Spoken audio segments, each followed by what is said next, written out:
Di SNBT tahun ini, persaingannya pasti akan lebih ketat dari tahun sebelumnya, karena diikuti oleh peserta dari seluruh Indonesia dan tentunya mereka mengejar kampus impiannya masing-masing. Nah, agar kita bisa lolos di SNBT tahun ini, kita wajib banget nih persiapkan diri sebaik mungkin. Salah satunya itu adalah dengan belajar soal-soal di video ini. Dan hari ini aku akan bahas soal tentang pemahaman bacaan dan menulis. Yuk ditonton videonya sampai habis.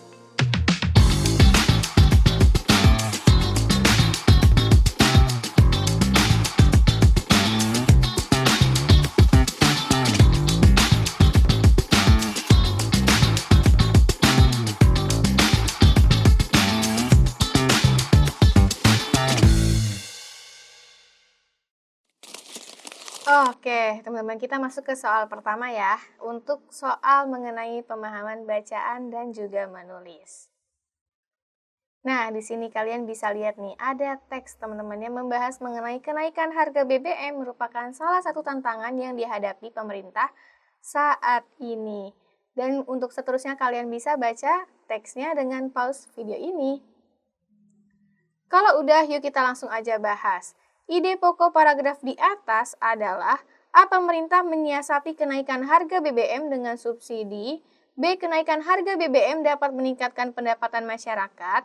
C. Pemerintah harus meningkatkan produksi BBM untuk memenuhi kebutuhan masyarakat. D. Subsidi BBM meringankan beban ekonomi masyarakat berpenghasilan rendah. E. Pemerintah menaikkan harga BBM untuk meningkatkan pendapatan negara. Nah, teman-teman, di sini yang ditanyakan adalah mengenai ide pokok dari suatu paragraf nih. Ide pokok itu apa sih, teman-teman?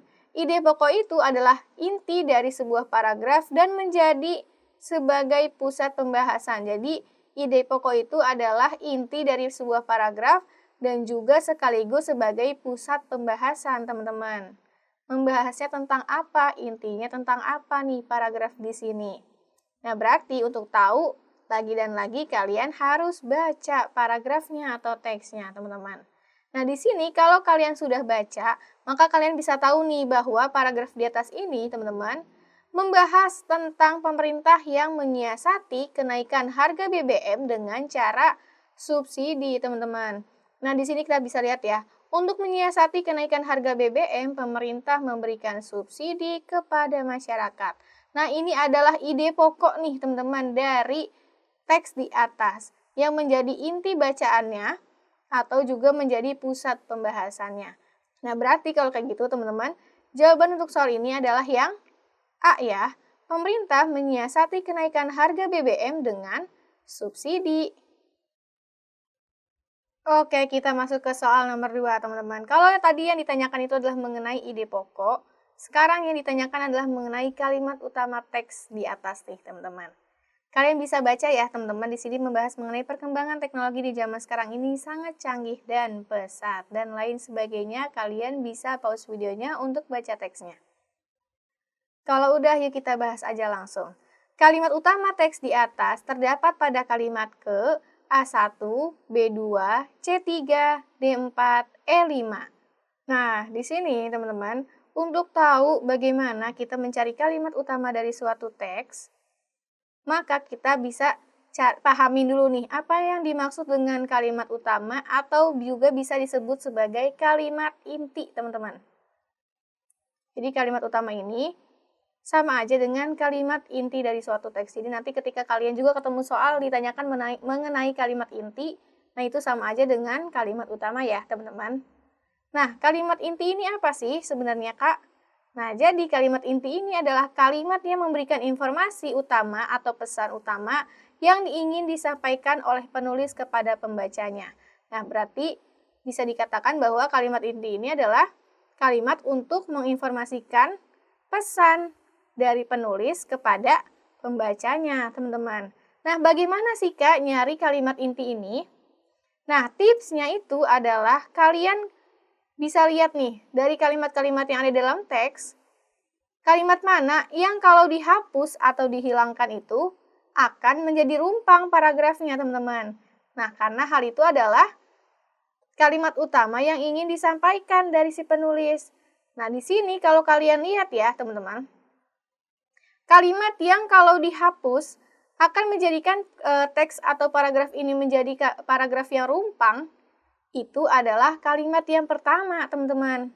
Perkembangan teknologi di zaman sekarang ini sangat canggih dan pesat. Nah, ini kalau misalkan kalian coba hapuskan, maka ke bawahnya ini akan menjadi paragraf yang rumpang. Terlebih di sini ada kata ini. Nah, ini adalah kata rujukan. Kata rujukan pasti merujuk pada sesuatu yang sudah dijelaskan di kalimat sebelumnya, teman-teman. Nah, berarti teman-teman kita bisa katakan nih bahwa kalimat utama atau kalimat inti teks di atas ini terdapat di kalimat ke-1 nih, teman-teman. Perkembangan teknologi di zaman sekarang ini sangat canggih dan pesat. Nah, oke, kita lanjutin ke soal berikutnya ya, teman-teman. Soalnya ini membahas mengenai konjungsi atau kata hubung nih untuk mengisi bagian rumpang. Nah, di sini ada teks atau bacaan yang membahas mengenai tantrum nih, teman-teman. Tantrum adalah keadaan ketika anak meluapkan emosinya dengan cara menangis kencang, berguling-guling di lantai hingga melempar barang. Nah, ini biasanya anak kecil ya, teman-teman, kita bisa lihat nih, tantrum. Biasanya sering banget nih kita nemuin.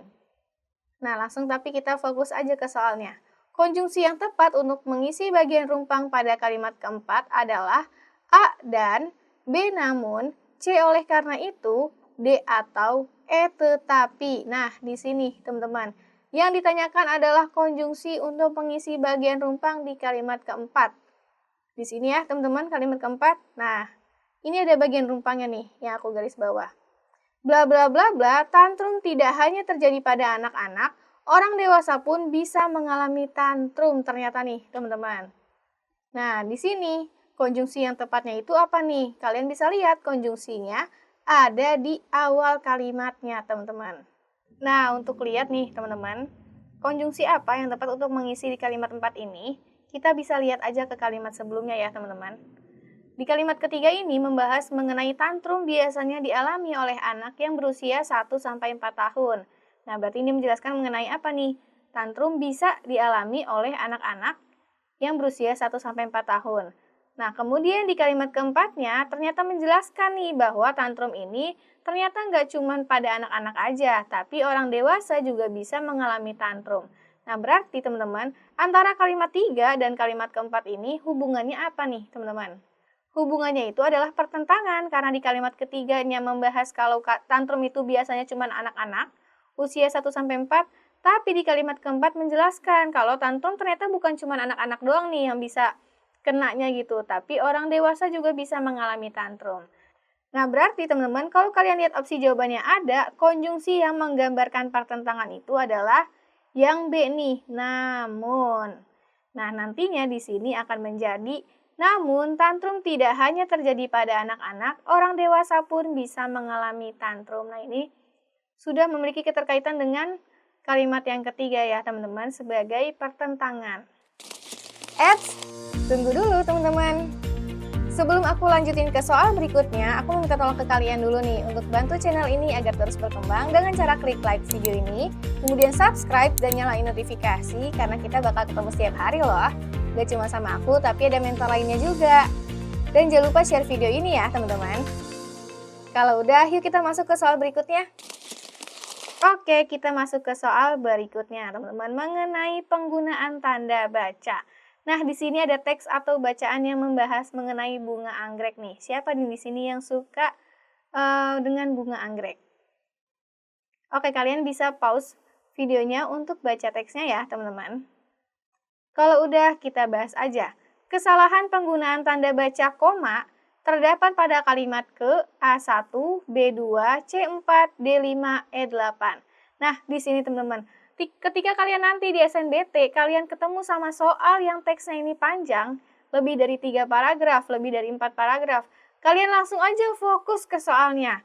Jadi jangan baca teksnya dulu, tapi baca pertanyaannya dulu nih teman-teman. Yang ditanyakan itu adalah mengenai apa, dan juga kalian lihat di opsi jawabannya. Apa yang dirujuk di opsi jawabannya. Baru nanti kalian cari jawabannya ke teksnya, teman-teman. Nah, di sini kan soalnya membahas mengenai kesalahan penggunaan tanda baca koma ya. Ada di kalimat keberapa? Di opsi jawaban ada kalimat 1, kalimat 2, kalimat 4, kalimat 5, kalimat 8. Ya udah, berarti kalian fokus aja langsung ke kalimat 1, kalimat 2, kalimat 4, kalimat 5, sama kalimat 8. Kalimat yang lain kalian hirauin aja nih, jangan dipeduliin, fokus aja di kalimat ini. Dan kalian cari penggunaan tanda bacanya yang mana nih, teman-teman. Di sini di setelah kata bunga anggrek. Di yang kedua, nah di sini juga ada di setelah katanya nih, tanda koma. Kemudian di kalimat yang kedua ada di sini penggunaan tanda komanya. Kemudian di kalimat yang keempat ada di sini ya teman-teman, setelah kata epifit, setelah kata substrat nih. Kemudian di kalimat yang kelima, di sini tanda komanya. Dan di kalimat ke-8 ada di sini nih teman-teman, penggunaan tanda komanya.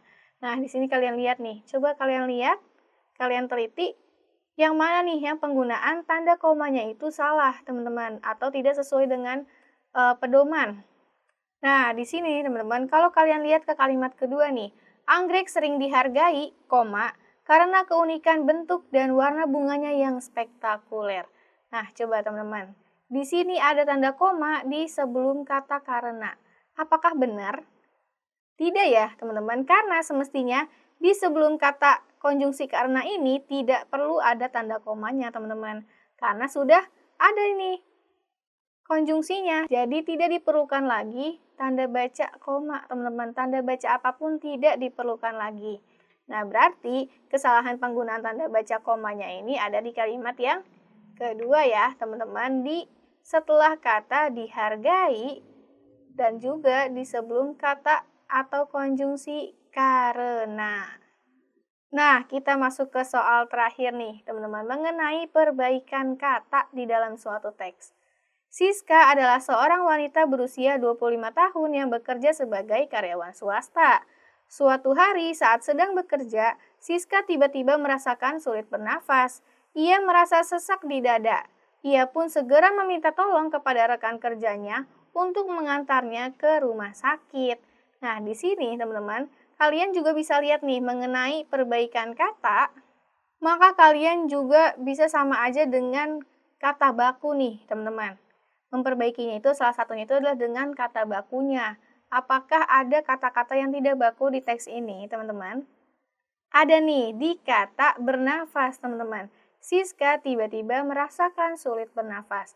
Nah, kata bernafas ini adalah kata yang tidak baku, teman-teman. Karena semestinya itu adalah apa? Semestinya itu adalah bernapas. Jadi menggunakan P ya, bukan menggunakan F nih.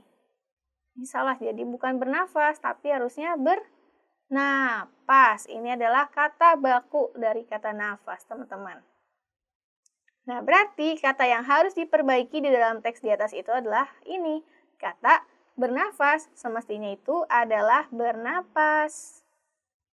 Semestinya adalah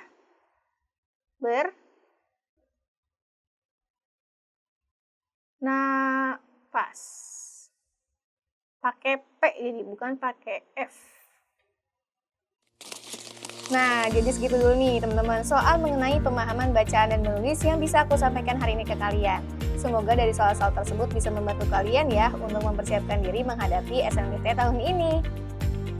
Teman-teman, aku juga mau ngingetin sekali lagi, jangan lupa untuk like video ini, kemudian subscribe dan nyalain notifikasi, dan juga share video ini ya.